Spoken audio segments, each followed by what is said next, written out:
ಮಾವ ಮಾತ್ರೆ ತಗೊಂಡ್ರ? ಇವತ್ತು ನಾನೇ ಮಾತ್ರೆ ಕೊಡ್ತೀನಿ. ಹಾ,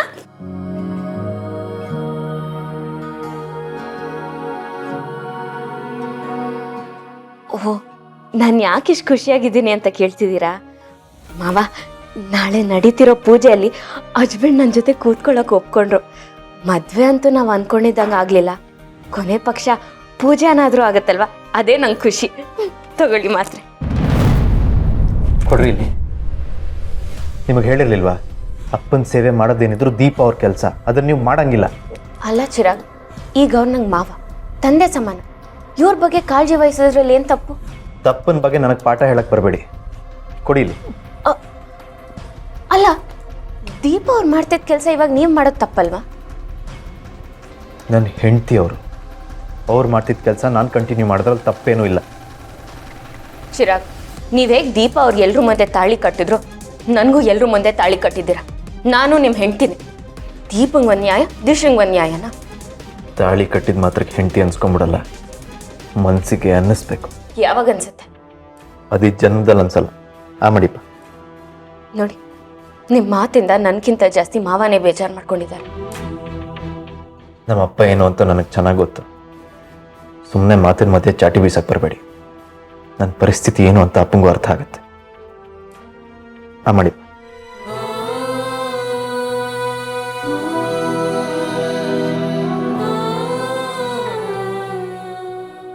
ಅಪ್ಪ, ನನಗಿವತ್ತು ತುಂಬ ಖುಷಿಯಾಗಿದೆ. ಯಾಕೆ? ಮಾವ ನಿಮ್ಮ ಕೈಯಾರೆ ಟ್ಯಾಬ್ಲೆಟ್ ತೊಗೊಂಡ್ರು ಅಂತನಾ? ಜಸ್ಟ್ ಜೋಕು, ಸೀರಿಯಸ್ ಆಗಿ ತಗೋಬೇಡಿ. ನನ್ನ ದೀಪ ಅವ್ರ ಹೆಸರಲ್ಲಿ ಮಾಡ್ತಾ ಇರೋ ಪ್ರಾಜೆಕ್ಟು ಇವತ್ತಿಂದ ಇನ್ನೂ ಫಾಸ್ಟಾಗಿ ಮೂವ್ ಆಗಕ್ಕೆ ಶುರು ಆಯಿತು. ಆ್ಯಂಡ್ ಸಕ್ಸಸ್ ಕೂಡ ಆಗುತ್ತೆ ಅಂತ ಅಂದ್ಕೊಂಡಿದ್ದೀನಿ. ಅಫ್ಕೋರ್ಸ್ ಚಿರಾಗ್, ಅಪ್ರೂವಲ್ಗೋಸ್ಕರ ಎಲ್ಲಿ ಸೈನ್ ಮಾಡಬೇಕು ಹೇಳಿ, ಮಾಡ್ತೀನಿ.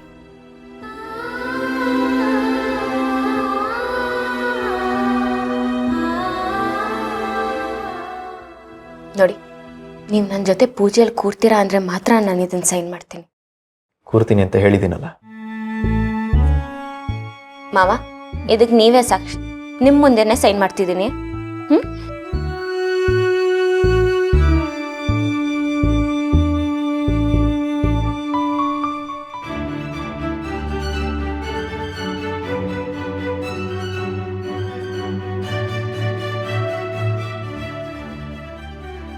ಯೋಚನೆ ಮಾಡಬೇಡಿಯಪ್ಪ.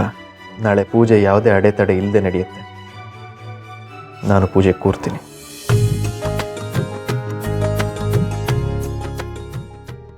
ದೀಪನ್ ನೆನಪಲ್ಲಿ ಏನೆಲ್ಲ ಮಾಡ್ತಿದ್ದಾರೆ, ಎಷ್ಟು ಕಷ್ಟಪಡ್ತಿದ್ದಾರೆ. ದೀಪ ಇಲ್ಲ ಅನ್ನೋ ನೋವು ಇದ್ರೂ ಒಂದಲ್ಲ ಒಂದಿನ ಅವಳು ಬಂದೇ ಬರ್ತಾರೆ ಅನ್ನೋ ಭರವಸೆ ಒಂದು ಕಳ್ಕೊಂಡಿಲ್ಲ. ಇದೇ ಅಲ್ವಾ ನಿಜವಾದ ಪ್ರೀತಿ?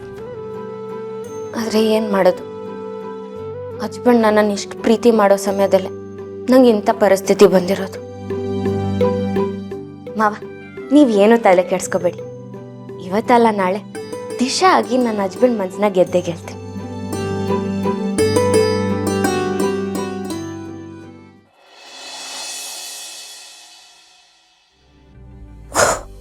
ಶಪ, ಈ ಹಾಸಿಗೆನ ಎತ್ಕೊಂಡು ಬರೋದು ತುಂಬಾ ಕಷ್ಟ. ಇಲ್ಲ, ಮೊದಲೇ ನಾನು ದೀಪ ಅಲ್ಲ ದಿಶಾ ಅನ್ನೋದನ್ನು ನನ್ನ ಮನಸ್ಸಿಂದ ತೆಗೆದಾಕ್ಬೇಕು. ಆಗಲೇ ಈ ಕೆಲಸ ಎಲ್ಲ ನೀರು ಥರ ಸುಲಭ ಆಗುತ್ತೆ. ಹೋಗು ದೀಪ.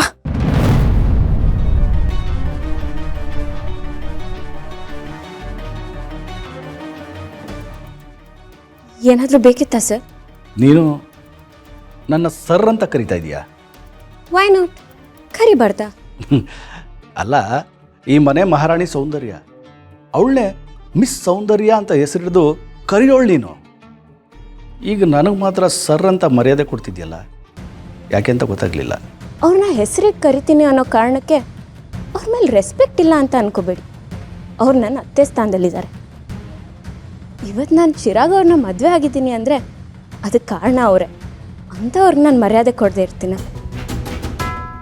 ಓಕೆ, ಇನ್ಮೇಲಿಂದ ನಿಮ್ಮನ್ನ ಏನಂತ ಕರಿಬೇಕು ನೀವೇ ಹೇಳಿ. ಸದ್ಯಕ್ಕೆ ಏನು ಕರೀದೇ ಇದ್ರೆ ಒಳ್ಳೆಯದು.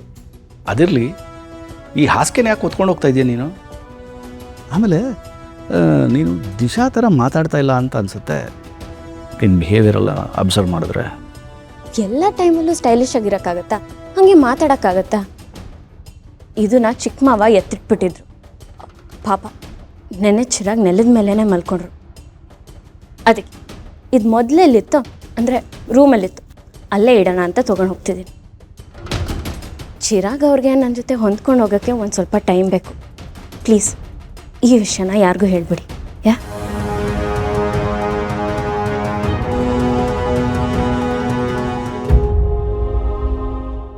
ಸದ್ಯ ಚಿರು ಮತ್ತು ದಿಶಾ ಒಂದಾಗಿಲ್ವಲ್ಲ, ಅಷ್ಟೇ ಸಾಕು.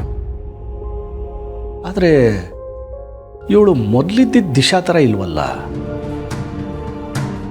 ದಿಶಾ ರೂಪದಲ್ಲಿ ಬೇರೆ ಯಾರಾದರೂ ಬಂದಿದ್ದಾರ? ದೀಪ ನಿಜವಾಗ್ಲೂ ಸತ್ತೋಗಿದ್ದಾಳ, ಅಥವಾ ದೀಪ ಕಾಣೆ ಆಗಿರೋದ್ರ ಹಿಂದೆ ಇವಳು ಕೈವಾಡ ಏನಾದರೂ ಇದೆಯಾ? ತಿಳ್ಕೋಬೇಕು, ಆದಷ್ಟು ಬೇಗ ತಿಳ್ಕೋಬೇಕು.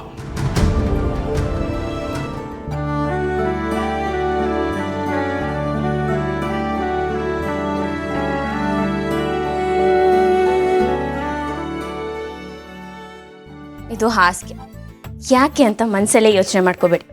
ಏನು ಅಂತ ಧೈರ್ಯವಾಗಿ ಕೇಳಿ. ನೀವು ನೆನ್ನೆ ನೆಲದ ಮೇಲೆ ಮಲಗಿದ್ರಲ್ವಾ, ಅದಕ್ಕೆ ನಾನೇ ಕಷ್ಟಪಟ್ಟು ಇದನ್ನು ತೊಗೊಂಡು ಬಂದು ಇಲ್ಲಿ ಹಾಕ್ತೆ. ನೋಡಿ, you have 2 options. One is ನೀವು ನನ್ನ ಜೊತೆ ಮಂಚದ ಮೇಲೇ ಮಲ್ಕೋಬೋದು. I am okay with that.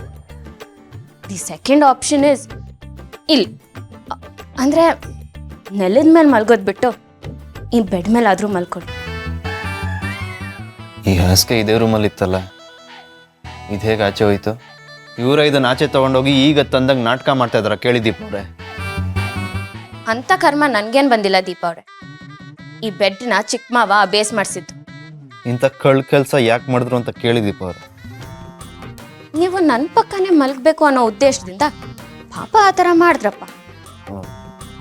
ಹಿಂಗೆಲ್ಲ ಮಾಡಿದ ತಕ್ಷಣ ನಾನು ಆರಾಮಾಗಿರ್ತೀನಿ ಅನ್ಕೊಂಬಿಟ್ಟಿದ್ರೆ ಅದು ಭ್ರಮೆ. ಈ ಮನೆ ನಂದು, ಇದು ನನ್ನ ರೂಮ್. ಇಲ್ಲಿ ಹೇಗಿರಬೇಕು ಅಂತ ನಾನೇ ಡಿಸೈಡ್ ಮಾಡ್ತೀನಿ. ಓಕೆ ಚಿರಾಗ್, ಬಟ್ ಯಾವುದೇ ಕಾರಣಕ್ಕೂ ನಾನು ಈ ರೂಮಿಂದ ಆಚೆ ಹೋಗಲ್ಲ.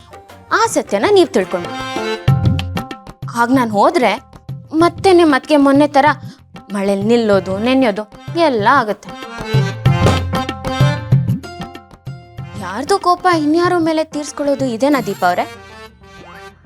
ಸುಮ್ಮನೆ ಮಾತು ನಿಲ್ಸಿ ಮಲ್ಕೊಳಕ್ಕೆ ಕೇಳಿ ದೀಪ ಅವ್ರೆ. ಅಂತೂ ನಂಗೆ ಈ ರೂಮಲ್ಲಿರೋ ಪರ್ಮಿಷನ್ ಸಿಕ್ತು. ಇದೆಲ್ಲ ನಿಮ್ಮ ಕೃಪಾ ಕಟಾಕ್ಷ. ಚಿರಾಗ್, 1 ನಿಮಿಷ.